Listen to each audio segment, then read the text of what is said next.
Hello everyone, welcome to State Zero. State Zero के इस video में हम देखेंगे कंडेम्प्ट ऑफ कोर्ट के बारे में, जो कि सुप्रीम कोर्ट ने एक सुप्रीम कोर्ट के ही एक फेमस और काफ़ी चर्चित वकील हैं जिनका नाम है प्रशांत भूषण। प्रशांत भूषण के बारे में मैं आपको बता दूं कि ये पहले आम आदमी पार्टी से जुड़े रहे और फिर उसके बाद आम आदमी पार्टी के जो प्रमुख हैं प्रेजेंट टाइम पे श्री अरविंद केजरीवाल, जो कि मुख्यमंत्री ऑफ दिल्ली हैं, तो उनसे इनके काफ़ी मतभेद हुए, जिसकी वजह से इन्होंने आम आदमी पार्टी को छोड़ दिया। और लेकिन अभी हाल ही में इनके ऊपर एक कंडेम्प्ट हुआ है, जो कि कंडेम्प्ट किया है सुप्रीम कोर्ट ने। और प्रशांत भूषण जी ने सुप्रीम कोर्ट के खिलाफ एक यहाँ पे सुप्रीम कोर्ट की जो अवहेलना है, सुप्रीम कोर्ट के अंदर की जो उनकी रिस्पेक्ट है सुप्रीम कोर्ट का, वो यहाँ पे प्रशांत भूषण जी ने उसको गिराने की यहाँ पे कोशिश की है। और उसको गिराने के लिए सुप्रीम कोर्ट के बीच में उनने जो तर्क दिए, वो तर्क यहाँ पे ये दिए कि पिछले 6 वर्षों से लगातार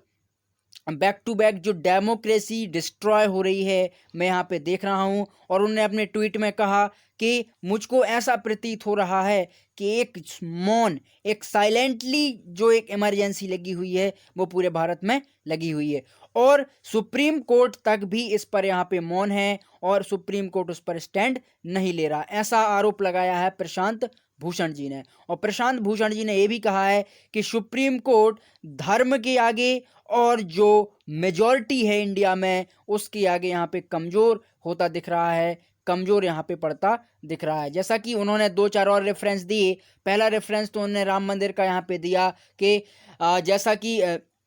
सुप्रीम कोर्ट ने यहाँ पे निर्णय दिया, निर्णय बिल्कुल भी फेयर है, यानी निर्णय को हम कह सकते हैं निष्पक्ष तरीके से सुप्रीम कोर्ट ने दिया है। लेकिन प्रशांत भूषण ने उस सुप्रीम कोर्ट पर ही उंगली उठाते हुए कहा है कि मेजोरिटियन साइड पर ये निर्णय गया है। और जो उनका मेन मोटिव है प्रशांत भूषण का, वो उन्होंने इस पर दिया है कि आप इस इमेज में देख पा रहे होंगे, जो ये सज्जन आपको दिख रहे हैं, ये हमारे भारत के chief justice of India. Chief justice of India एक एमएलए,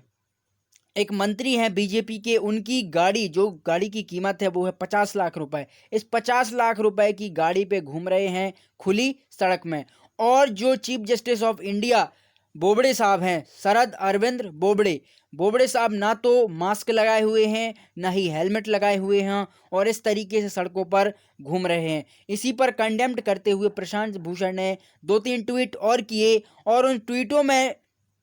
प्रशांत भूषण जी ने कहा, क्या सुप्रीम कोर्ट की जो एक रिस्पेक्टेबल है, या सुप्रीम कोर्ट की जो रिस्पेक्ट है, जो सुप्रीम कोर्ट का ओहदा है, वो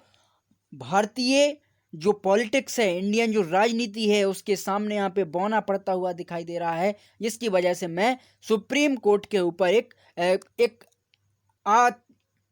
एक आत्म आतुर होकर के मैं उस पर उंगली उठाता हूं, या मैं सुप्रीम कोर्ट पर भी अपने जो वक्तव्य हैं उसके लिए बात करता हूं। तब सुप्रीम कोर्ट ने इस बात को सुनते ही प्रशांत भूषण के ऊपर कर दिया कोर्ट ऑफ कंडेम्प्ट। यानी कोर्ट ऑफ कंडेम्प्ट का अर्थ होता है कि सुप्रीम कोर्ट ने फॉर सेल्फ की एक बेंच बिठा ली। ध्यान से समझिएगा, सुप्रीम कोर्ट के पास ना तो कोई यहाँ पे केस दर्ज करने के लिए गया प्रशांत भूषण के खिलाफ, ना ही किसी ने प्रशांत भूषण के खिलाफ एफआईआर की। सुप्रीम कोर्ट ने खुद पर ही इस पर एक स्टैंड लिया और 3 जजों की एक बेंच वहां पे बिठा दी, जिसमें justice Arun Mishra, justice BR Gavai और जस्टिस कृष्ण मुरारी, इन तीनों जजों ने एक नोटिस फाइल किया प्रशांत भूषण के खिलाफ और कहा कि भैया कोर्ट ऑफ कंडेम्प्ट है, और जो आपने ट्वीट किए हैं कि तो आप ट्वीट को डिलीट कर दें या फिर आप माफ़ी मांग लें इन दिस सुप्रीम कोर्ट से। आपको ये बिल्कुल भी अधिकार नहीं है कि सुप्रीम कोर्ट के चीफ जस्टिस और सुप्रीम कोर्ट के ऊपर इस प्रकार से आप यहाँ पे उंगली उठा सकें। लेकिन इसके बदले में प्रशांत भूषण जी ने कहा, मुझे सज़ा मंजूर है, मैं सज़ा का हकदार हूँ, ये अगर हकदार हूँ तो मुझको सज़ा मिलनी चाहिए, लेकिन मैं माफ़ी नहीं मांगूंगा। लेकिन जिस तरीके से प्रशांत भूषण अपनी बात को बड़ी बेबाकी से रख रहे हैं, और यहाँ पे भारत देश के लिए और हमारी जो भारत की संप्रभुता है उस पर यहाँ पे काफ़ी यहाँ पे आघात एक हिसाब से पड़ता है। क्योंकि मैं आपको बता दूं कि सुप्रीम कोर्ट एक एक जुडिशरी बॉडी जो है वो अपने आप में स्वतंत्र है और उस पर अभी तक कोई ऐसे लालछन या किसी प्रकार का आरोप नहीं लगा हुआ है, चाहे उसके जजमेंट को लेकर हो या फिर इन्हीं बातों को लेकर हो। लेकिन अगर प्रशांत भूषण जैसे लोग सुप्रीम कोर्ट के जज और सुप्रीम कोर्ट पर ही अगर ऐसा लालछन लगाते हैं या इस तरीके की बात करते हैं, तो भविष्य में ऐसी संभावना उत्पन्न हो सकती हैं कि सुप्रीम कोर्ट की यहाँ पे अवहेलना हो सकती है लोगों के अंदर, या फिर सुप्रीम कोर्ट के समक्ष जो लोगों का एक विश्वास है, लोगों की एक आस्था है, वो यहाँ पे डाउन हो सकती है, कमज़ोर हो सकती है, जिसको सुप्रीम कोर्ट काफ़ी यहाँ पे बड़े सलीके से और बड़े एकदम सीरियसनेस के तहत वो इसको ले रहा है, जिस पर अभी 24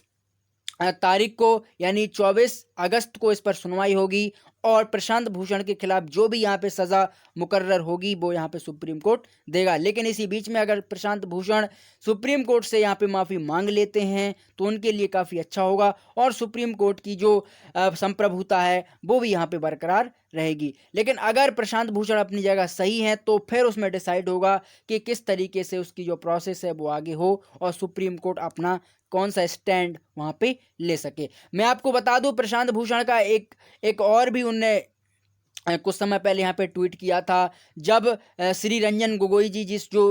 शरद अरविंद बोबडे से पहले भारत के चीफ जस्टिस रहे हैं, उनके खिलाफ भी उन्होंने कहा था कि रंजन गोगोई रिटायर्ड होते ही राज्यसभा के वहाँ पे मेंबर बन जाते हैं। तो इस तरीके से जो जुडिशरी सिस्टम है और जो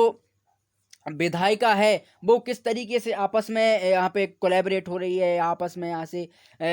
का सारे काम उसके देखा भाली में ही यहाँ पे हो रहे हैं। लेकिन इन दोनों की जब तक सेपरेशन ऑफ पावर नहीं रहेगी, जब तक दोनों सेपरेट तरीके से एक इंडिविजुअली तरीके से काम नहीं करेंगे, तो शायद भारत की लोकतंत्र और शायद भारत की जो डेमोक्रेसी है उस पर यहाँ पे खतरा हो सकता है भविष्य में। लेकिन इस चीज़ को हम एक